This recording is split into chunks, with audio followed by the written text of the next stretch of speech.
And one more twist. And that's it. Haha, I can't believe I did it. Oh, hi, everybody. Rita Toomey here. Welcome to this week's episode of Have I Got a Story for You, the storytelling podcast produced by the folks at PJ Library. I'm kicking off this week's story by sharing something new I've been learning about. Plumbing. See that? No more leaky kitchen sink. Even though I'm technically a grown-up, there's still lots of things I don't know yet. Jet propulsion, origami, how to make a great kreplach. So I've been using my extra time at home lately to take virtual classes, try new hobbies, and learn new skills I can use around the house. That's a solid job right there, which means I deserve a book break. Let me grab my mint tea and today's story, and let's settle in together. Today, we're reading a book that's an update of a story from the Talmud. In this story, Rachel helps Rabbi Akiva overcome his shyness to learn something new and important.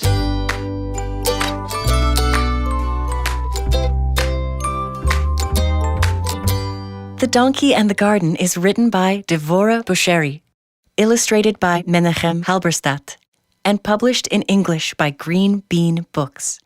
The Hebrew version of this story was sent to children in PJ Library's sister program in Israel, Sifriyat Pijama. Let's read the first page of this wonderful book. This is the story of Rabbi Akiva, one of the most influential scholars in history.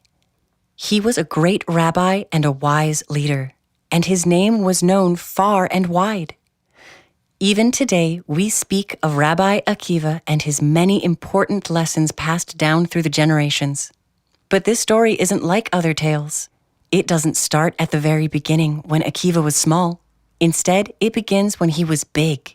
In fact, when he was all grown up.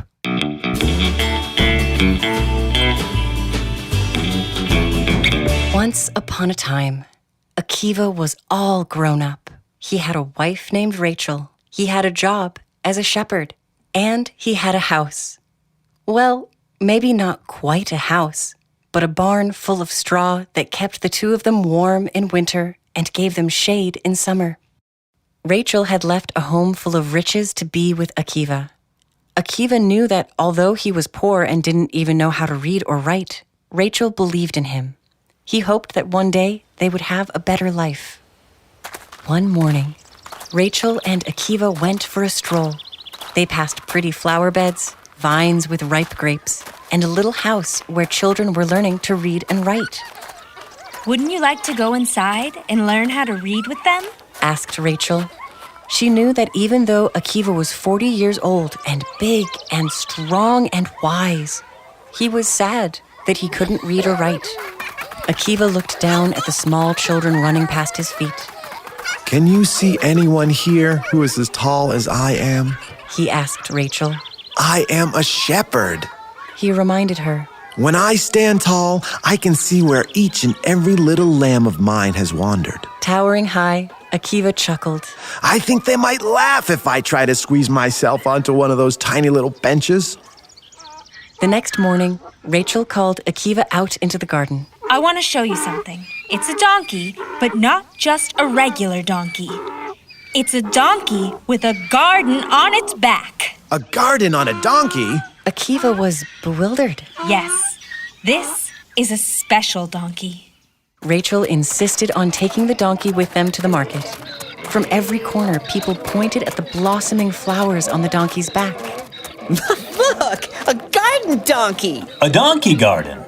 A garden on a donkey? Rachel turned to Akiva.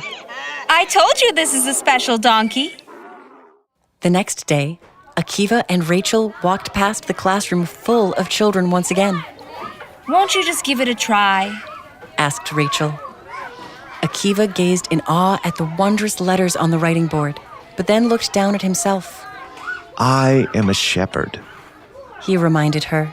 If one of my sheep is weak, or one of my lambs is looking for its mother, I can pick it up with my strong hands, like so.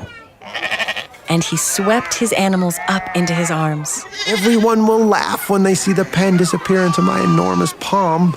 Rachel smiled. If you don't want to go to school, will you come back with me to the market? With the donkey? Asked Akiva. Yes, the very same donkey. The one with the garden on its back. Again, they went to the market. And again, everyone laughed and pointed. A garden Donkey. A garden on a donkey.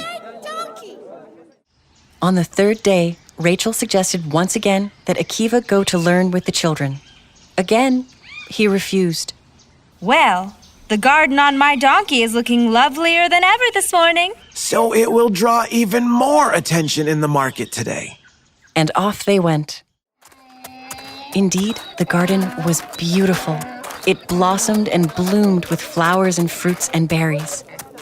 But this time, no one at the market shouted, "Garden donkey," or "Look at that donkey," I think they've gotten used to it. said Akiva. A little girl came by and plucked a ripe purple grape from the donkey's back. A young boy cut some plant stalks and made a bracelet for his sister. An old man picked a red flower for his granddaughter's hair. I think they like it. Akiva and Rachel both laughed. Suddenly, Akiva understood what Rachel had been trying to tell him.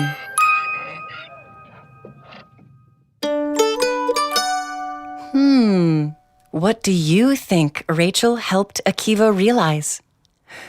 Rachel understands that Akiva is frightened to make the leap from shepherd to student. But she also sees that he longs to transform, to become a person who can read the wondrous letters on the writing board.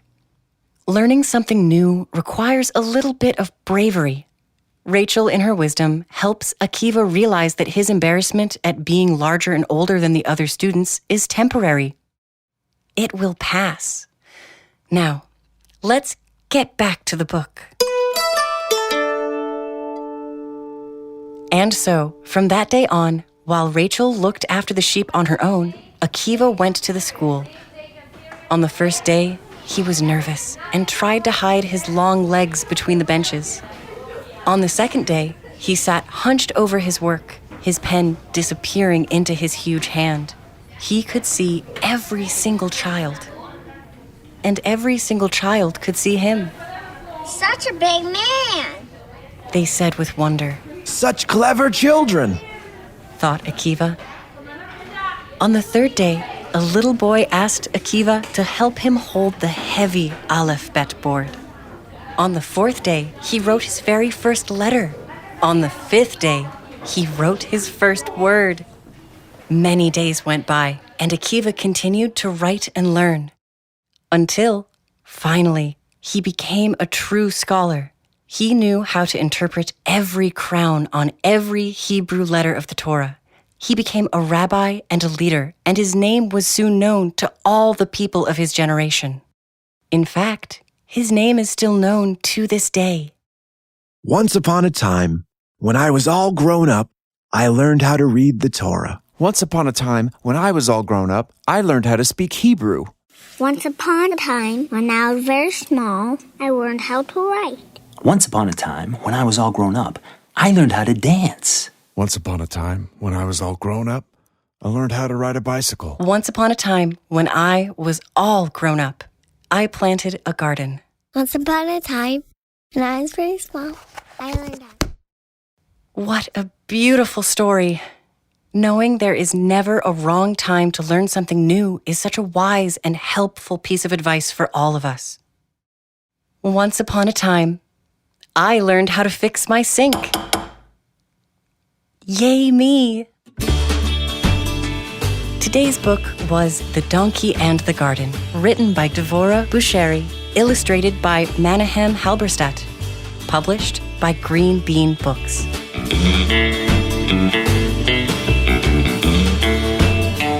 I love that story, and I would love to hear about what you've been learning lately. Visit gotastorypodcast.com to tell us all about it. And don't forget to check out pjlibrary.org/listen for more family-friendly stories, music, and playlists.